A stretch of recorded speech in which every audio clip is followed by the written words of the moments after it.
Hey there, it's Vicki Marie, and today I'm going to do an update on the 30-day productivity challenge. This is the Do Better, Be Better challenge.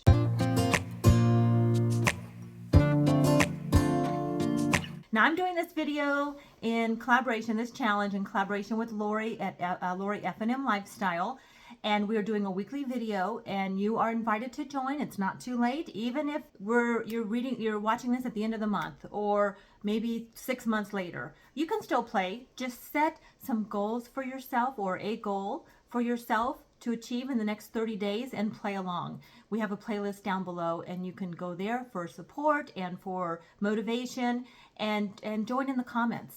A lot of us are just joining in the comments and we're cheering each other on. You don't have to have a YouTube channel to do this. And if you do have a YouTube channel and you want to play, do a video. Do your own video and start your own challenge. You can start this challenge. And anyway, 30-day productivity challenge. Now, first of all, I just want to start off with letting you know that when I began my 30-day productivity challenge, I picked one simple thing, but it could be anything. And, when Lori and I were talking about this, we came up with Do Better, Be Better. And I think she actually said that. And I said, yeah, I like that. Do Better, Be Better. And so we are using that hashtag, Do Better, Be Better. So make sure you hashtag that if you do anything, any kind of content around it, so we can find you and cheer you on. The other day I did a Target. I'm going to get off track here for just a second. I did a Target shop with me, and I showed you guys this. The tags are still on it. I haven't worn it out, but look. And then I said, go look at that video if you haven't and you want to. But on the video, I said I love the hat. I showed you the hat, and then I said I might have to go back for the sweatshirt. Well, I did. Here's the sweatshirt. I love the sweatshirt. It is shorter. It comes down to about here. I'm wearing just a black t-shirt under it, but I love it. Love it, love it. Wearing my Time and True slip-on shoes. Anyway, I pretty much just, I don't know. I dress in what gives me energy, what brings me joy. Like, really. Surrounding myself with textures and scents and things in my home that lift me up. That's what this is all about. So, all right, I got this hat. And I told you I'd probably go back for the yellow mustard hat. So guess what? I did. What do you think? Now, Laura from Water Bucket Homestead, she does fashion too in her other venture, like on her Instagram. So she's sort of she knows a lot about fashion. And the other day I had this hat on, and I said, well, it didn't really match what I had on that day. And she said, well, it really kind of does. And I forget, she used some term that I'm not familiar with because I'm not a fashion person, but it made sense. Something about the colors, like, I guess they complement each other. So once she said that, I thought, I kind of get it. I'm like, okay. Now I think I would wear this hat with this sweatshirt. And then I got this one. I love it. And honestly, I don't think I would wear this hat with this sweatshirt. I would wear this with black for sure, with blue, dark blue, and then some other shades maybe of brown. But, well, anyway, I don't think I would wear this together, but I'm learning. Thank you, Laura. And let me show you what else I bought at Target. I bought this jacket. Now, I had my eye on a different jacket when I went. That was $35. They did not have my size. When I went back, I went to get my nails done. Loving that color. Just got a manicure and polish. No fake nails or anything. So I love this shirt. And when I went to, I was gonna see if they had that shirt I wanted. It was kind of a blazer style. And they didn't have it. They still didn't have it. They had moved everything around, and just the 2 days that I was just there, like 2 days before, and then they'd already moved stuff around. It's amazing to me. But I guess they're still bringing in their stock, or whatever, changing the seasons. But I found this jacket, and when I saw it the first time, I did not really care for it. But when I went back after sitting with it for a couple of days, I'm like, kind of like it. It is a little bit thicker, and it's corduroy, and it's universal thread. And it does have inside here, it has these ties that you can kind of tie around and kind of adjust the waist. So that and it zips up, so when you zip it up, you can have it more fitted, or you can just kind of have it baggy. I'm more of a baggy kind of gal, like very casual, but there are times when I do like to wear fitted clothes. So I love the jacket. It was $50 universal thread, and I've had it for a couple days. I'm really happy with it. But, you know, I wouldn't wear that together. And I don't know. What do you guys think? I think it works with this, but I don't think it works with that. You didn't know you were going to click on this video and hear a whole bunch of stuff about this, did you? I apologize. That's just kind of how I roll sometimes. Let me get back to the 30-day challenge. I set out a goal for this month to do to declutter for 15 minutes every day. That was my initial goal, and I kept it simple. Lori at F&M Lifestyle, her goal was more around weight loss and healthy. Like, she's cutting carbs, and she's got several things that she was working on. So go over and watch her video when you're done with mine and check on her, see how she's doing. And let me know right now in the comments, what are you working on? Like, if you set a challenge for yourself, what did you do? And let me know how you're doing. I think we're in this is my 3rd update. So we only have one more after this. So I have been decluttering, and I said from the beginning, I wanted to declutter for 15 minutes a day. And if I did it 3 times a week to 4 times a week, I would still call that a success. It is really important when you set goals for yourself that you up front determine what you are going to count as a success. Otherwise, you're setting yourself up for failure. So I said from the beginning, if I did it 3 to 4 times a week, I would be happy with that. And I am. I'm really happy with that. Did I do it 3 or 4 times a week this time?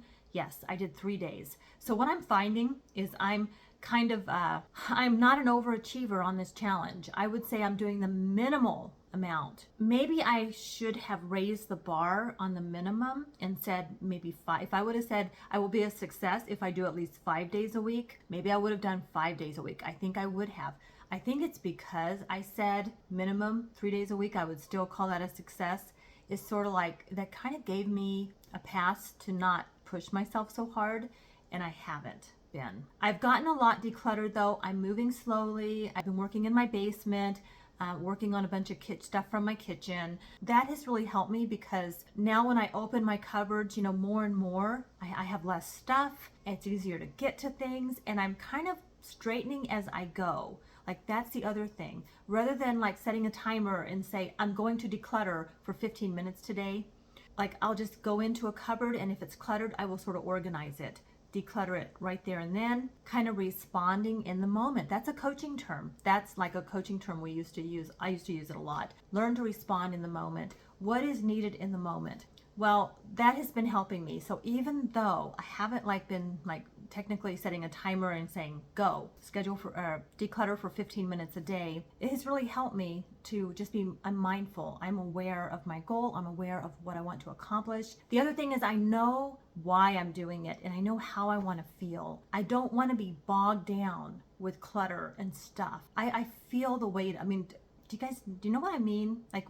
So everything takes energy. Even if it's our thought. If you've ever been cooking dinner and you had kids in the other room, and some of your attention is in there trying to figure out what they're up to and sort of watch out after them, small kids. Let's just say say for an example, your attention, your energy is divided, and that's what I'm talking about. And then of course there's the physical energy, exerting yourself. It takes energy to move through our day, and we have to make sure that we are taking care of ourselves and giving ourselves the nutrients, our bodies the nutrients, so that we can be more effective. I no longer define myself as how productive I am throughout my day. I had a college advisor once tell me, because I worked from home and I had 2 kids, and I said to her, I was trying to decide what to do next, for my schooling and my career. And she really was wanting to see me go into another area and expand my business that I was running at the time, but I didn't want to. I needed to just get away from it and do something different. And I had 2 kids at home, and she said to me, and I was running my business out of my home, and she said, well, we need to get you out in the community we need to get you out in the community and being a productive member of society. She said that to me. This was in the 1990s. It ticked me off because I'm working my tush off. I have 2 small kids. I'm working hours and hours from my home office. Now, I was married. My husband had a job where he carried the insurance and all of that. for us. I didn't have to worry about that. I mean, that was a load off my mind, but I still had to help pay the bills. And I worked for 5 doctors. And so I had a lot of responsibility. And I had deadlines, 24-hour deadlines all the time. I did some bookkeeping, I did transcription, I did a lot of different things. And I did this job for 13 years. And I was ready to move on to something else. And she said that to me, and I was ticked. Like, really? You don't think that's productive? What part of that is not making me a productive member of society? I was on several boards in the community. I was volunteering I was on my kids, I was volunteering in their school, on the PTO board, in the classrooms. I was pushing myself so hard to try to be productive. And sometimes people say things and it's really a gift when it sounds harsh. And I think that statement was a gift because it made me realize, how hard do I want to push myself? And am I going to push myself harder to meet her expectations? Her life was really different than mine. We cannot judge our level of success based on other people and what they want for their life. We just cannot do it. We're all experiencing different situations and different circumstances. As much as that bothered me, I now look back and I'm grateful for it. So the word productivity, it can be a bit of a trigger for some people, and for me, I want to really focus right now on, I'm calling it mindful productivity, but it's really just, I want to infuse my environments and my life in such a way that I experience more vitality and more passion and more joy. Sort of a quiet joy, a sustainable energy, not the frantic pushing hard all the time, trying to rush and get things done. The adrenaline infused, frantic sort of energy that I think we're all accustomed to. There are times in our life when we need to use that kind of energy. I get it. And there are times when I know I will. I mean, I've had 2 cups of coffee. I've got to run to the grocery store. I've got to get some things done. I have deadlines. But just taking the time throughout my day to take a deep breath and check in with myself and really get my priorities straight helps me so that I'm more aware and I'm more mindful of what I'm doing and why I'm doing it. And sometimes I find myself doing things that are unnecessary. So, these are just some of my thoughts I've had this week during this challenge. This has been a wonderful challenge. It is a 30-day productivity challenge, but we each have to define this for ourselves. And, if depending on your goal, you do want to have measurable results. And I do have measurable results. I know that I am, I'm decluttering for 15 minutes a day, and I have things to show for that. I also know that, just setting the timer helps me, but it also does not serve my being my best. Like setting a timer for 15 minutes and decluttering is a really great strategy, but it doesn't always help me to be my best. And we're talking about do better so you can be better. Am I better after doing my this week? Yes, I am. And it's because I'm flexible. So please don't beat yourself up if you feel like you haven't accomplished what you said you were going to. And even if you are not really working on a challenge, a specific challenge, I hope that just the conversations that we're having this month in our weekly update videos, maybe it's helping you in some way. I don't have the answers for you. I don't even have the answers for myself. I like to use the analogy of bike riding. Like I could tell you how to ride a bike, but that's not going to help you ride a bike. What's going to get you to ride a bike is to hop on that bike and learn what balance feels like. Once you get it, you can ride a bike. So I'm finding that balance for myself in my life, and it is unique to me, and it may not work for everyone, but I am doing better, and I am being better. I really do. My heart, I'm happier, I'm more fulfilled, I have more vitality, more energy. That makes me a happier, better person. And when that happens, I do think I treat people better, I'm a kinder person. There is a ripple effect. You owe it to the people around you to take good care of yourself. You really do. Because then you are better. You treat people better. We all know what that feels like. When you're at the store or you're out and about and you run into that person who's having a bad day, and it's so easy to let that sort of bring you down. But when you're taking care of yourself, you are more likely to be able to lift them up. And it's not our job to lift everybody up, but we certainly don't want to be the one responsible for bringing everybody down. So I'm all for that. Let's lift each other up. Let's take care of ourselves. Let's go out in the world, do our life, you know, just we're going through our day-to-day life, getting stuff done, and we're better. We're doing it better, and we're being better. I have a passion for seeing happy people. Like that brings me joy. When I look out and I'm going through my day and I see somebody smiling at the grocery store and I see somebody who's genuinely happy, that makes me happy. And that's something that nobody can take away from us. You know, nobody can take that away from us. So our faith, our spirit, our joy, nobody can take that away. So, all right, guys. Thank you for watching. I was a bit windy today, but no surprise there. I think I told Lori I was going to try to get my video down to 5 minutes. Lori, I am so sorry. Now, I hope that you will go over and watch her video and check in, see how she's doing this week. And if you are working on something, let us know in the comments so we can cheer you on. And even if you're not doing a challenge, think of one little thing that you would like to do better. You don't even have to make a promise, but make a promise to yourself. Make a promise to yourself to do better and be better.